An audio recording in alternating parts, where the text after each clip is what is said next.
E em nome da Bertrand Editora, da qual sou o responsável editorial, saúdo todos os participantes nesta videoconferência subordinada ao tema A Estratégia em Tempos de Incerteza. Passaria então agora a palavra ao Dr. Adriano Freire. Em primeiro lugar, gostava de agradecer a participação de todos os que estão a assistir. É um prazer contar com o vosso interesse. Vou falar muito pouco do livro e depois vamos falar um bocadinho mais de gestão da incerteza, que é obviamente o tema que nos traz aqui. Só para quem não conhece o livro, porventura, o livro obviamente destina-se a dois segmentos-alvo, o segmento académico e executivo, e tem, para além da abordagem estrutural, da estratégia, também tem temas modernos, novos, que trazem vida nova ao tema da estratégia, o tema dos negócios digitais, o tema da vertente comportamental, o tema da gestão da incerteza, que é precisamente um dos temas abordados no livro, e o livro tem 12 casos internacionais, um deles foi exatamente sobre o coronavírus, para mostrar quão importante é lidar com a incerteza num contexto estratégico, e tem mais de 1.500 exemplos práticos para facilitar a leitura e a consulta.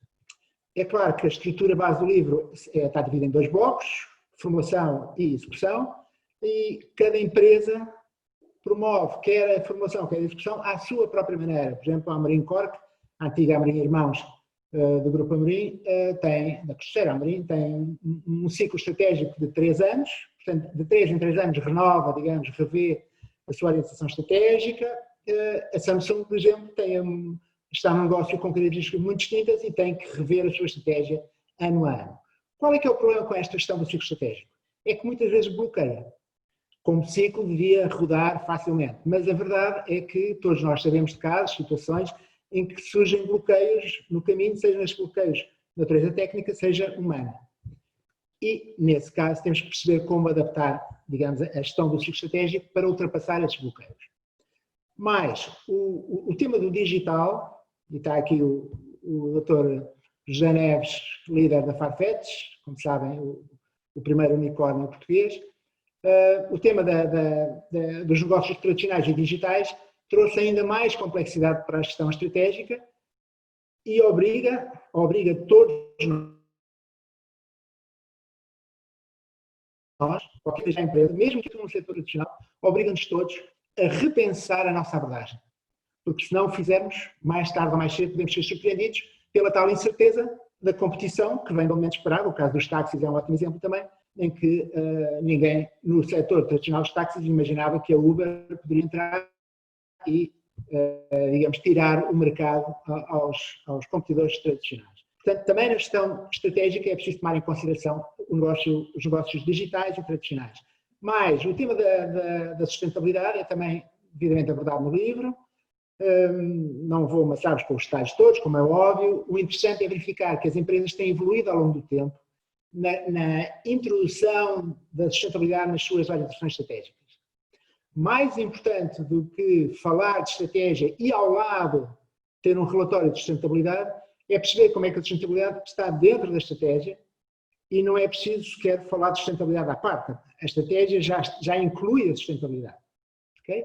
E é uma evolução. O que estamos a ver é que muitas empresas já passaram da fase só de gestão de risco para ganhos de eficiência, algumas já estão a prover a sustentabilidade em termos de ganhar o mercado e ganhar eficácia comercial e, aos poucos, como é óbvio, também pressionadas pelo mercado de capitais. Está aqui o Sr. Larry Fink, que é o líder da BlackRock, que é a maior gestora de fundos de investimento do mundo, que diz expressamente que todas as empresas em que eles investem têm que endereçar questões de sustentabilidade e, portanto, com pressão, quer dos clientes, seja dos investidores, etc., acabamos por verificar que estamos a chegar lá.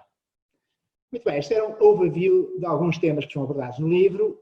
O tema que nos traz aqui, e que também é abordado no livro, obviamente, é o tema da incerteza. E a incerteza tem origem em muitas fontes. Incerteza na própria empresa, e o caso da Bertrand, a Bertrand Círculo, revelou isso. Há variáveis que não são totalmente controladas pela empresa e, portanto, há incerteza interna. Há incerteza à nossa volta, o negócio, os clientes, os concorrentes, os fornecedores. E há incerteza a um nível ainda mais vasto, que é o do meio envolvente macro, como, aliás, a intervenção do Sr. Presidente da CIP, António Saraiva, ilustrou perfeitamente. Portanto, estes 3 níveis de incerteza significam que não é fácil lidar com incerteza. Aqui temos o exemplo da Lactogal, que é um negócio aparentemente tradicional, simples, dos leites. Não é assim tão simples, porque quer a demografia, quer as preferências, as tendências de gostos, quer as questões de saúde pública que se colocam, levam a que diferentes produtos tenham mais ou menos saída e a empresa tem que se adaptar a essas variações ao longo dos anos, ao longo da própria sazonalidade do consumo de leite, etc. Como é que a incerteza impacta na incerteza? Que gera risco. E risco é uma variável que todos os gestores estratégicos têm que saber, digamos, trabalhar. E está aqui uma fórmula, não vos vou amassar com os detalhes, como é óbvio, a fórmula está devidamente explicada no livro. E este R que está aqui é o R do risco. Portanto, quando há mais incerteza, há mais risco. E como é fácil de perceber pela fórmula, é o único elemento que, se aumentar no denominador, vai diminuir o valor sustentável. Portanto, a não gestão do risco ou a deficiente gestão do risco necessariamente destrói valor. E há muitas empresas que só olham para o numerador, ou seja, a parte de cima da fórmula. Olham para as vendas, olham para o crescimento, olham para a margem, gradualmente também olham para a sustentabilidade e não se apercebem que todas as iniciativas que estão a tomar têm riscos associados a elas. E se não gerirmos os riscos, podemos cair, digamos, em problemas como aqueles que foram descritos quer pelo Dr. Paulo Oliveira, no caso da Bertrand, quer pelo Presidente da CIA. Podemos incorrer em situações que acabam por destruir valor. Um exemplo muito simples, muito rápido, a Carrefour, que é só o segundo maior grupo de retalho do mundo, portanto, com provas mais do que dadas, há alguns anos tomou uma decisão estratégica de desenvolver uma cadeia de hipermercados parecidos com armazéns comerciais, tipo o El Corte Inglês, uma mistura entre o Carrefour hipermercado e o Corte Inglês, vamos chamar. E investiu centenas de milhões de euros até chegar à conclusão que tinha sido um erro estratégico e desistiram e tiveram que voltar atrás. Portanto, qualquer iniciativa estratégica, na realidade, tem risco. Temos que saber aceitar que há risco e lidar com esse risco. Porque se não lidarmos com esse risco, não estamos a pensar e a agir bem do ponto de vista estratégico. Agora, a pergunta óbvia é, mas como é que fazemos isso? Como é que conseguimos ter mecanismos, ter metodologias para lidar com a incerteza? Muito bem, também aí há respostas. A primeira questão é perceber como é que é a incerteza que está à nossa frente, que tipo de incerteza é que temos pela frente. Obviamente há situações de maior incerteza e de menor incerteza. E também há situações em que podemos controlar melhor ou pior essa incerteza. Há incertezas sobre as quais nós não temos controle. Ainda há pouco o Sr. Presidente da CIP, António Saraiva, referiu o caso do Brexit. Tudo indica que vai haver um no deal, portanto não vai haver acordo, e de repente estamos todos perante o pior dos cenários, em que ninguém sabe bem o que é que vai acontecer. Há algumas análises que podem ser feitas, mas na realidade ninguém, nem os ingleses, nem os europeus, ou os outros europeus, os ingleses também são europeus, têm uma noção totalmente clara de quais são as implicações e fazem-se contas, fazem-se estimativas, como é óbvio, mas as coisas podem correr pior, ainda por cima com a conjugação com o Covid. Portanto, há aqui elementos de grande incerteza neste tipo de situação. Lembram-se todos do caso da Grécia, quando foi a crise financeira, estava em causa se a Grécia ia ficar na União Europeia, por exemplo. Portanto, era uma total indefinição em relação ao futuro da Grécia. Uma situação diferente é o padrão restrito, em que podemos fazer análises, podemos fazer cálculos. No Brexit, por exemplo, são feitos cálculos e o Sr. Presidente da CIP, António Saraiva, acabou de referir as análises que foram feitas. Portanto, houve uma tentativa de reduzir alguma incerteza fazendo estudos, fazendo uma análise mais rigorosa. Agora, quando entramos no controle, quando começamos a ter algum controle, e já vou aplicar isto um pouco mais, digamos, concretos, aí já lidamos com a incerteza de outra maneira. Okay? Aí já temos um conjunto de variáveis que podemos mais ou menos controlar, até que, se tudo correr bem, chega a uma situação em que o futuro é uma extensão do passado e, portanto, a incerteza é muito reduzida. O que eu tenho verificado em muitas empresas que trabalham, pensam estrategicamente, olham para o futuro baseados nesta situação. O futuro é uma extensão do passado. E em demasiados casos, quer em Portugal, quer no estrangeiro, porque trabalhamos com muitas empresas estrangeiras, em demasiados casos é desvalorizado o risco, é desvalorizada a incerteza. Qual é a implicação disso? É que quando ocorrem as situações incertas, e o Covid é só uma situação extremada, mas há muitas outras, como quer o Sr. Presidente da CIP, António Saraiva, quer o Dr. Paulo Oliveira, do Grupo Bertrand Círculo, indicaram, há muitas outras situações que são incertas e para as quais as empresas não se preparam. Portanto, sem estar a tentar ser muito exaustivo, para não cansar, eu depois esta apresentação será partilhada, eu vou colocar o link para esta apresentação que está disponível na internet, mas só para ter uma ideia, portanto, quando estamos perante uma situação de grande imprevisibilidade, obviamente a primeira coisa é reduzir custos e aumentar a liquidez. Não é por acaso que neste período de grande incerteza houve tantas empresas que rapidamente foram fazer empréstimos obrigacionistas ou pedir dinheiro à banca para terem mais liquidez. Com as baixas taxas de juros que temos hoje, foi considerado preferível pagar um pouco à banca ou aos obrigacionistas do que estarem sem liquidez. Okay? Outra coisa importante é tomar decisões mais ou menos diversificadas, não apostar só num cavalo, porque não sabe qual deles é que vai ganhar. Não é?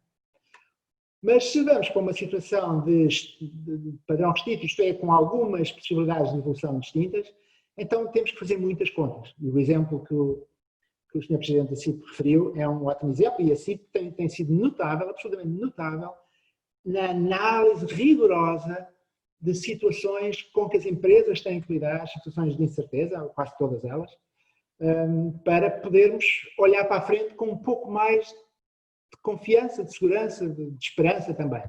E estamos a falar de análise de sensibilidade, portanto, com contas, cenários estratégicos, análise de natureza mais qualitativa, mas que aprofundam o raciocínio, etc. Quando estamos numa outra situação de elevado controlo, ou seja, já começamos a lidar de alguma forma com o problema que temos em mãos, podemos fazer ações de lobbying, ações legais, chegamos à aproximação e uma vez mais, a referência à intervenção do Sr. Presidente da CIP, António Saraiva, as políticas públicas e o lobbying, a explicação da importância de determinadas políticas públicas para melhorar o desempenho. A colaboração com rivais, a famosa coopetição, isto é, não competir apenas, cooperar também, iniciativas institucionais, etc. A Bertrand, o Grupo Bertrand Círculo, tem sido exímio na construção de parcerias, seja com entidades a montante, seja com entidades a jusante, para lidar exatamente, para ter um pouco mais de controle sobre a incerteza. E é claro que numa situação mais certa, mais segura, a gestão corrente que todos nós conhecemos, que todas as empresas fazem diariamente, é adequada. Como é que podemos aplicar tudo isto num caso concreto? O caso do Covid. O caso do Covid é interessante porque a evolução do Covid em termos de gestão de incerteza coloca desafios novos às empresas. A primeira situação, o primeiro momento do Covid, obviamente foi este. Uma total surpresa, ninguém estava preparado, nenhum país, nenhuma empresa, nenhuma organização estava preparada e não sabíamos como reagir. Okay? Mas, quando a primeira vaga começou a cair e quando se percebeu que poderiam ser tomadas medidas de contenção, não de controle, mas de contenção, começou-se a evoluir para uma segunda fase. Uma segunda fase em que se percebeu, ok, isto já está a ser mais controlado e, portanto, agora os números, as nossas previsões para o futuro já são diferentes e, por exemplo, fizeram-se muitas simulações de se a decisão for tomada uma semana depois, quantas mais pessoas são infectadas. Se houver uma maior percentagem de pessoas com máscara, quantas mortes serão evitadas ou quantas infecções serão evitadas. Isso é típico deste posicionamento aqui. O que ninguém estava à espera, ou melhor, alguns estavam à espera, mas ninguém desejava, foi o regresso. O regresso em força, agora com a segunda vaga, que em alguns países tem sido bem pior do que a primeira vaga. E não é preciso irmos muito longe para vermos esse caso. Portanto, esta segunda vaga, na realidade, trouxe-nos de volta para o início, em que voltámos a ter mais incerteza. Achávamos que já tínhamos ideias mais claras sobre o corona e voltámos a perder essa segurança. Okay? O que é que parece que é a solução para estas situações? A vacina. Portanto, as vacinas é que nos vão permitir vir para digamos, cá para baixo, para a parte de baixo deste gráfico, e dar-nos o controle que precisamos. Ainda hoje saiu a notícia que a Pfizer poderá já estar a entrar em produção rapidamente e no final do ano já começámos a haver vacinas, mas mesmo havendo vacinas, ninguém tem ilusões que vai haver muita incerteza, porque há muitas pessoas que não vão ter que tomar a vacina nos primeiros 1 ou 2 anos. Não vão arriscar a sua vida para serem, digamos, as primeiras a testar as vacinas no mundo real. E há gerações que poderão não precisar, há gerações que precisarão mais, portanto, vai haver ainda muita incerteza, quantas doses é que há para cada país, tudo isto vai ser muito complexo, até que um dia, esperamos todos nós, esta situação do coronavírus será tratada como a do vírus da gripe, em que todos os anos já sabemos como é que devemos lidar com isto, há vacinas específicas para isto, há targets, há alvos específicos para a vacina da gripe e, provavelmente, também haverá alvos específicos para a vacina do coronavírus. Okay? Portanto, a evolução expectável é esta. Mas até encontrarmos a vacina, nós podemos fazer qualquer coisa. Ainda há outra variável que podemos usar e que tem sido usada em muitas empresas, em muitos países, que são as normas e os protocolos. Agora, porquê que a segunda vaga tem tido mais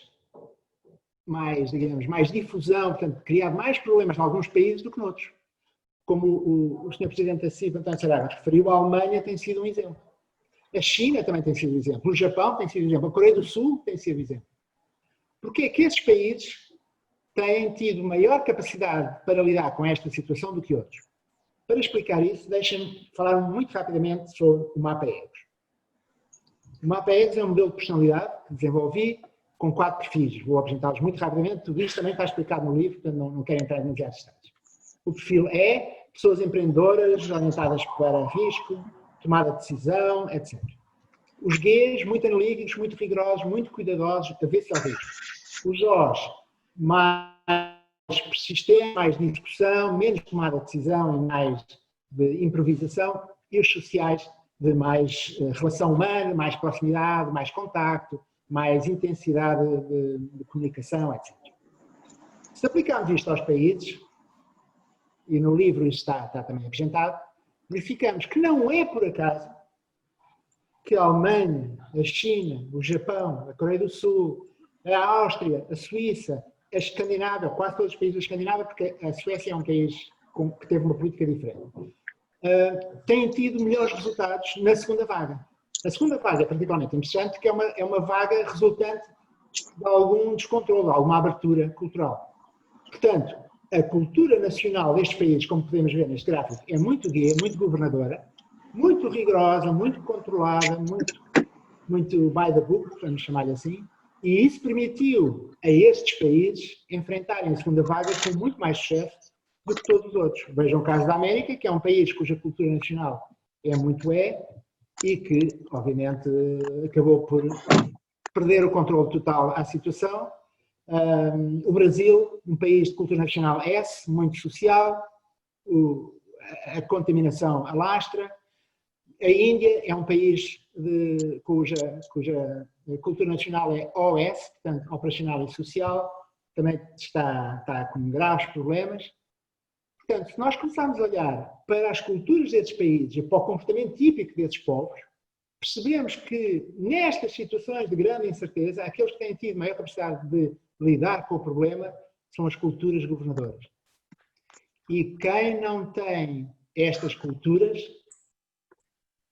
precisava ou precisa de ter líderes que puxam estas características mais governadoras, de rigor, de imposição de regras, mesmo às vezes com custos políticos, porque infelizmente muitos decisores a mais alto nível preocupam-se mais com as questões políticas do que com as necessidades prementes, neste caso, da população, e, portanto, os líderes governamentais têm que ser mais governadores, mais rigorosos, muito mais controladores, digamos, da saúde pública e das práticas, das normas culturais, para que este desafio seja enfrentado com sucesso, até termos uma vacina. Quando vier a vacina, se calhar volta tudo ao mesmo, espero que não.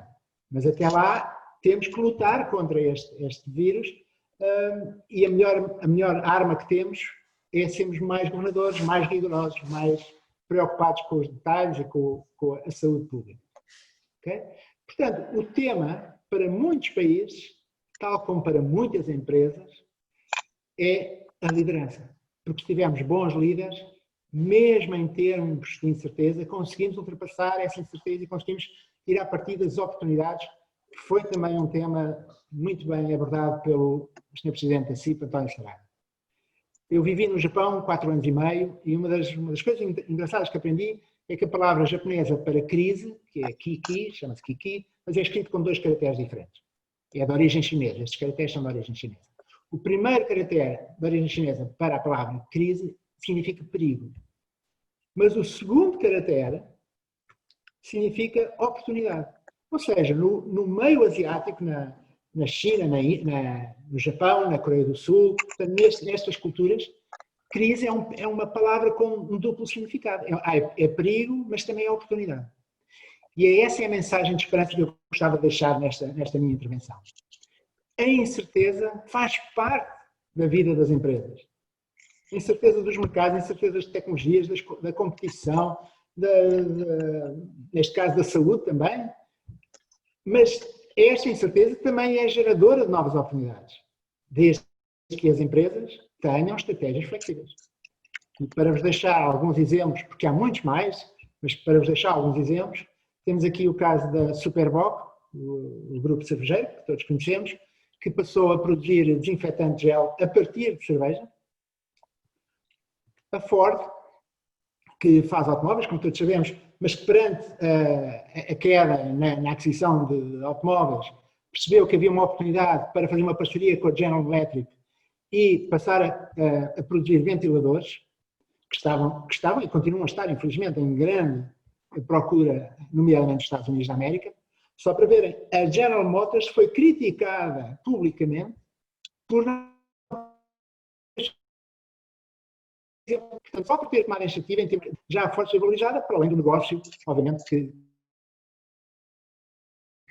se desenvolveu. As farmácias perceberam que nesta situação de crise, de crise pública de saúde, precisavam estar mais próximas dos clientes, dos doentes também, e, portanto, criaram serviços de entrega ao domicílio e associaram-se para determinados serviços. E, como é óbvio, o Zoom, que provavelmente nenhum de nós conhecia antes desta crise, deu um salto enorme de visibilidade e de utilização, por se ter provado ser uma ferramenta de dimensão de uso generalizado, quer para nós, gestores, quer para os nossos filhos, quer para qualquer outra pessoa. Portanto, tudo isto são exemplos, e há muitos mais a abrir, de oportunidades atrás das aparentes ameaças. E esse é o exercício da liderança estratégica. Olhar para a realidade e vermos o que podemos fazer com ela em prol da empresa, em prol da sociedade, em prol do mundo, conseguimos ajudar uns aos outros. E esta mensagem de esperança é a mensagem que gostava de deixar em torno do tema da incerteza. A incerteza gera oportunidades, compete a nós reconhecê-las e aproveitá-las. Muito obrigado pela vossa atenção. Obrigado também, professor. Eu, tal como estava, digamos, estabelecido, neste momento abriria, portanto, às pessoas que têm estado a acompanhar a nossa conferência, abriria, portanto, aos espectadores para eventualmente pedirem ou fazerem algum esclarecimento ou para colocarem alguma pergunta, se assim o entenderem, aos nossos interlocutores.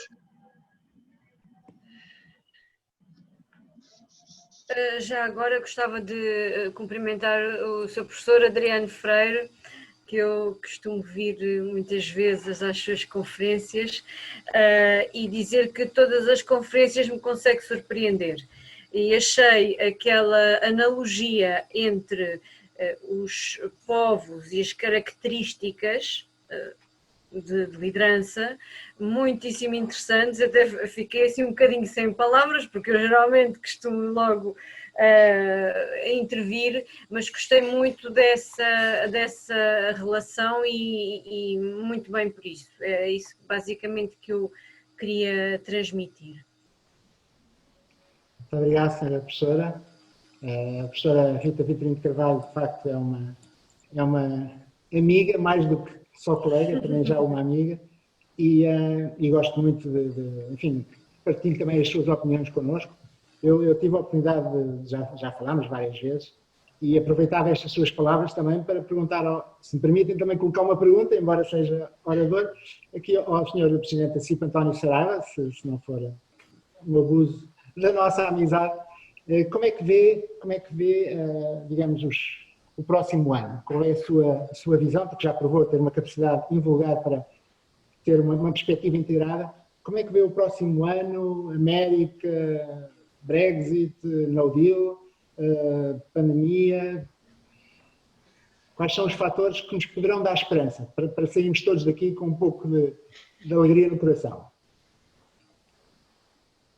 Adriano, obrigado pela sua pergunta. Obviamente a resposta não é fácil, porque, como disse muito bem, eu acompanho a senhora professora dando-lhe os parabéns por esta abordagem que fez neste gráfico que nos apresentou e que define a resposta à pandemia. Está de facto muito, muito bem observado, e quero-lhe agradecer por me ter desperto para esta visão, mas não é fácil, obviamente, olhar este próximo futuro, desde logo do próximo ano, neste momento com otimismo, porque enquanto, como disse, não existir um medicamento, uma vacina que remova o medo, nós estamos gradualmente a remover o pânico. Diria até que esse, de alguma maneira, está removido, pelo menos em alguns de nós, ou na maior parte de nós. E não quero cair naqueles públicos-alvo que ainda, esses não têm nem pânico nem medo, têm tonteria e estão a provocar aquilo que estão a provocar, não me refiro a esses, mas de um modo global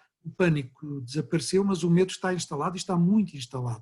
E remover o medo não vai ser fácil, porque mesmo com a vacina, e mesmo que a vacina comece a dar resultados, vai tardar a dar o resultado global da remoção do medo, porque vai ser evolutivo. Todos nós vamos aderir depois de alguns testarem, enfim, vai ser um processo evolutivo que seguramente durante o ano 2021 não vai ter os efeitos da tal remoção do medo, como eu lhe chamo.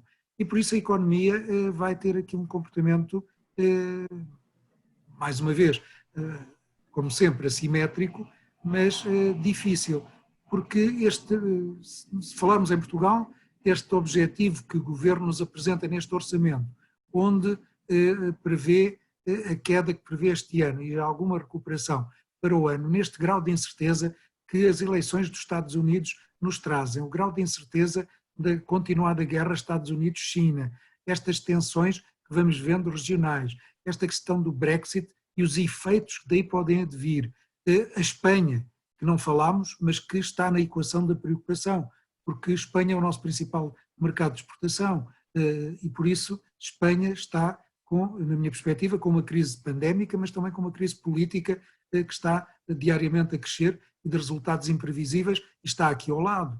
Por isso, os nossos 4 grandes mercados de destino das nossas exportações estão, por diferentes razões, ameaçados e não vejo que o ano 2021 lhes traga alterações substanciais que nos permitam alicerçar as nossas posições ou voltar a ter neles a posição que tínhamos no passado.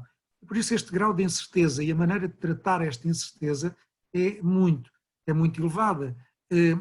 Claro que a dimensão empresarial que nós temos, que a economia portuguesa tem, como eu costumo dizer, não é mau ser pequeno, é preciso saber ser pequeno, e a resiliência que as empresas têm demonstrado, aquilo que se tem reinventado. Veja-se, como o professor conhece perfeitamente, o setor têxtil, porque destes exemplos que apresentou, quer da Ford, quer do setor cervejeiro, o setor têxtil fez a mesma coisa, como sabe. Nós tivemos empresas do setor têxtil que se reinventaram e hoje estão a faturar mais com os EPIs, os equipamentos de proteção individual, do que estavam a faturar com os seus produtos tradicionais, a roupa, seja de homem, seja de senhora. E por isso há aqui uma capacidade de reação, há aqui uma flexibilidade de adaptação, o chamado, perdoar-me-ão a expressão, desenrascanço português, que me faz acreditar, além daquilo que conheço do terreno, que as empresas portuguesas, e algumas delas bem preparadas, já estão a dar o salto, porque se reinventaram, porque se adaptaram, e à boa maneira da arveniana, aqueles que sobrevivem são os que se adaptam, e estamos a ter muitas que se adaptam. Vejo por isso com alguma esperança que a economia portuguesa e as empresas não vão sobreviver todas, é uma inevitabilidade, é quase um lugar comum repeti-lo, não vão sobreviver, vamos ter algum desemprego daí inerente e a crise social que daí pode advir, está nas políticas públicas e a essas que temos exigido, na formação, na requalificação dos nossos recursos humanos, muito da aposta que tem que ser feita para darmos saltos significativos na digitalização, para darmos corretas respostas nas alterações climáticas e naquilo que são os eixos que o Governo definiu para as empresas portuguesas terem nestes dois dos 3 eixos do Programa de Recuperação e Resiliência, terem aqui perspectivas, desde que neste mundo global nos acautelemos e façamos aquilo que outros têm feito, que é proteger, sei que o termo é um pouco, pode ter dúbias interpretações, mas proteger no sentido de acautelar os interesses das empresas portuguesas, porque não podemos estar a receber os fundos por uma mão e a entregá-los aos países europeus, outros países europeus por outra mão. Temos de ter aqui alguma razoabilidade e bom senso, como tudo na vida, para um correto balanceamento destas estratégias de desenvolvimento que o país vai ter, mas proteger de alguma maneira, acautelar os interesses das empresas portuguesas, porque, como referi na minha intervenção, há Estados-membros que estão a ajudar as suas empresas nacionais com montantes e com mecanismos que, lamentavelmente, Portugal não tem capacidade e não tem tido, até em alguns casos, além de capacidade de iniciativa nesse sentido. Temos que ser ousados, audazes também nessas medidas públicas. Em termos europeus, estamos de facto, continuamos, apesar da Europa nos ter surpreendido agradavelmente com este conjunto de ajudas que lançou, teve ali um momento de letargia, mas depois reagiu bem e definiu estes montantes. Lamentavelmente a chave de repartição ainda não está totalmente encontrada, ainda passa pelos parlamentos de cada um dos países, ainda há aqui algum delay nas ajudas, chamemos-lhe bazuca ou outro termo qualquer, que hão de vir para os países, mas, mais uma vez, professor Adriano, avaliarmos o risco, sermos audazes, sermos empreendedores, acreditarmos que somos capazes e definir estratégias. É fundamental, como eu disse e não me vou repetir, as empresas, lamentavelmente, um número significativo navega à vista, tem navegado à vista. Os tempos cada vez mais não permitirão isso. Não podemos continuar a navegar à vista, temos que saber perfeitamente aquilo que queremos, quer em serviços, quer em produtos, definir bem o que temos, a nossa missão, o nosso objetivo, que mercados, se formos para a internacionalização, a diferenciação, a inovação, a formação profissional. Enfim, temos aqui desafios que têm que ser integrados, bem gizados e articulados nesta estratégia nacional e individual que, inevitavelmente, hoje mais do que ontem, é forçoso que as entidades empresariais e os países tenham. Muito obrigado, Sr. Presidente. Não posso concordar mais, aliás, acho que todas as pessoas com experiência de gestão estão totalmente de acordo com o que o Sr. Presidente acabou de dizer. Se me permite um comentário complementar e que apenas, digamos, confirma o que acabou de dizer.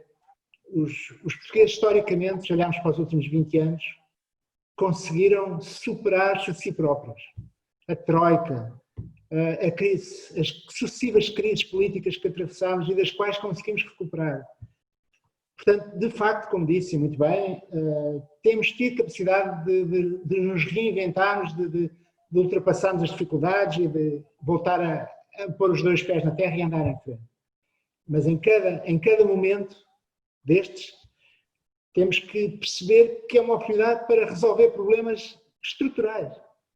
E é uma pena, e acho que, enfim, já o ouvi tantas vezes e li muito sobre as suas intervenções públicas, é uma pena não aproveitar estes momentos para fazer um corte com práticas menos corretas do passado e perceber que o mundo mudou. Mesmo depois do Covid, há coisas que já não voltam a acontecer e temos que ser corajosos, seja do ponto de vista político, seja do ponto de vista da gestão empresarial, corajosos para tomar decisões que até agora eram difíceis, mas que a nova realidade obriga a tomar, e quando somos confrontados com a necessidade, como disse, é imperioso avançar numa determinada direção, os portugueses têm provado que vão. Mas compete aos líderes terem a coragem de tomar essas decisões para avançar com a nau, para usar a analogia que usou desde o início, a nau um novo caminho, porque o caminho antigo já não existe, acabou. E os novos mercados, hoje em dia os mercados gays que estão a lidar bem com o corona, são obviamente os mercados preferenciais, porque a China já está a recuperar outra vez, já está com crescimento de 5%. Portanto, estamos a ver que o descalabro não é generalizado, há países que conseguiram lidar melhor com isto e é para esses mercados que temos que nos reorientar, é para este tipo de produtos ou para este tipo de oferta que temos que começar a repensar a nossa estratégia e, com o tempo, voltar a olhar para os mercados. Estes momentos difíceis obrigam a decisões difíceis. E a diferença entre os bons e maus gestores, os bons e maus líderes, as boas e más estratégias, é exatamente quem tem coragem para fazer o shift, a mudança, na altura certa e não ficar agarrado ao passado, que já não nos leva a lado nenhum. A Troika foi um bom exemplo, obrigaram-nos a aceitar mudanças que nós não queríamos, mas que provaram ter valor e provaram criar uma sustentabilidade maior para a nossa economia. Eu espero, e o Sr. Presidente referiu isso com muita clareza, espero que este momento seja um momento em que também, ao nível nacional, as políticas públicas sejam repensadas para criar uma infraestrutura, uma base de maior solidez.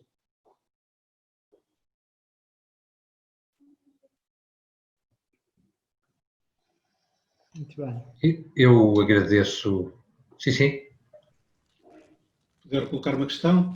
Sim, sim, claro. Primeiro a todos os presentes, professor Adriano, quero dar-lhe os parabéns e agradecer-lhe pela partilha que fez connosco nesta sessão. Tenho uma questão relativa ao último slide que apresentou, em que, em jeito um pouco também para provocar um pouco aqui a discussão, que nós queremos estratégias flexíveis ou organizações flexíveis para que possam ser ágeis o suficiente e assim conseguir responder rapidamente a este ambiente tão turbulento, a quem já lhe chamamos VUCA, não é? E também lhe chamamos o novo normal. Sim. Obrigado pela questão que coloca. A estratégia tem que ser definida pelos responsáveis da empresa. Portanto, para a estratégia ser flexível, obviamente os líderes têm que ser abertos, têm que ter uma mente aberta, flexível também, ágil, se prefere o termo, também hoje em dia é um termo bastante em voga. Portanto, a estratégia corre da liderança. Uma das preocupações que tive com este livro foi exatamente de mostrar quão importante é vermos o lado mais técnico da estratégia com o lado das pessoas e dos líderes em particular. Porque não há estratégia no vazio, a estratégia não se gera a si própria. As empresas não criam estratégia de uma forma meramente processual. Não, a liderança impacta na condução da empresa, ainda bem que assim é. E, portanto, quanto mais formados, para usar uma expressão do Sr. Presidente, quanto mais atentos ao pormenor, para também fazer uma ponte para a intervenção do Dr. Paulo Oliveira da Bertrand, quanto mais fortes forem os nossos líderes, maior vai ser a probabilidade das estratégias que essas empresas adotam serem bem-sucedidas. Se os nossos líderes forem seguidores, forem reativos, forem expectantes de orientações públicas superiores, como se as empresas privadas só vivessem de orientações públicas e dos incentivos comunitários, é claro que não temos futuro, porque vamos ficar eternamente à espera que alguém nos dê a mão.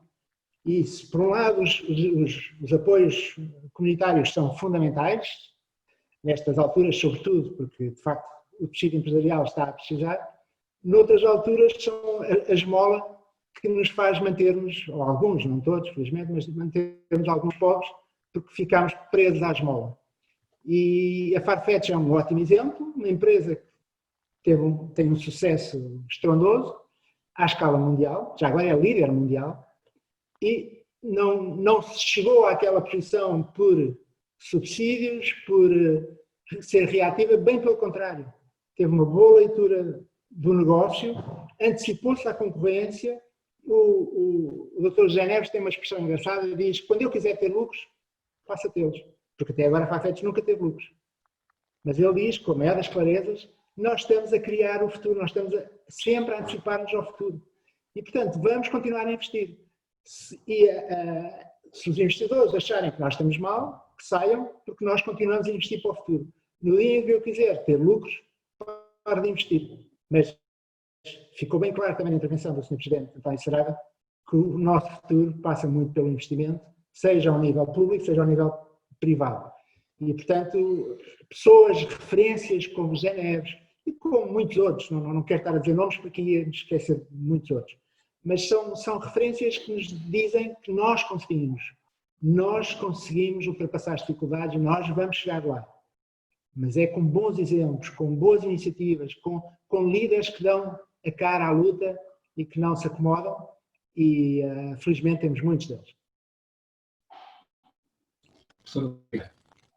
Professor Adriano, eu já agora se calhar complementava, se me permitir.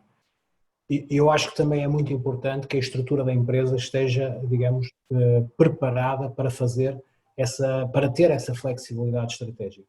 Na realidade, em todos os momentos, a estratégia, como o professor disse, não existe no vazio, ela não nasce do nada, ela nasce de um processo maioritariamente reflexivo. Naturalmente, a responsabilidade pelo ímpeto estratégico da empresa nasce nos seus líderes, nos seus responsáveis máximos. Ela deve ser depositada, todo o processo de formulação estratégica, numa equipa que deve ter ligação com aquilo que é a operação da empresa. E naturalmente nestes momentos de incerteza, e quando nós, ao fim e ao cabo, temos um descarrilar, se quisermos chamar assim, da nossa estratégia, vai ser a própria estrutura também que vai trazer feedback para dentro da organização, muitas vezes até alertando o líder para determinadas alterações de padrão, de comportamento, digamos assim, da organização, que não são perceptíveis muitas vezes no lugar de topo que esse líder desempenha. Do meu ponto de vista, eu acho que a estratégia não pode ser encarada como uma missão exclusiva que está no topo da montanha, onde, digamos, o líder insensado basicamente a define e a comunica ao restante estrutura. Tem que ser um processo de construção. E o livro do professor Adriano Freire demonstra bem isso.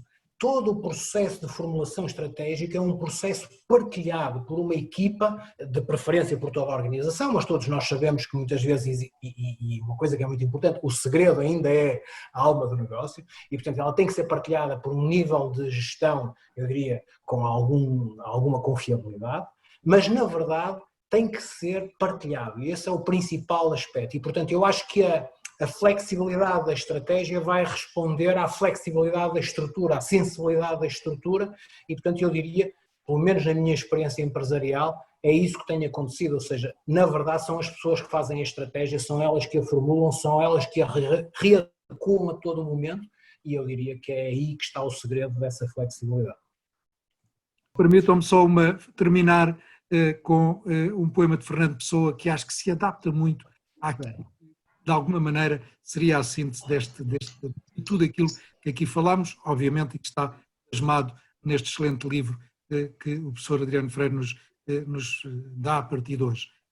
Depois de tudo ficaram três coisas: a certeza de que estamos sempre a começar, a certeza de que é preciso continuar, a certeza de que podemos ser interrompidos antes de terminar. Por isso devemos fazer da interrupção um caminho novo, da queda um passo de dança, do medo uma escada, do sonho uma ponte, da procura um encontro. E foi isso que aqui fizemos, um grande encontro que eu agradeço a todos.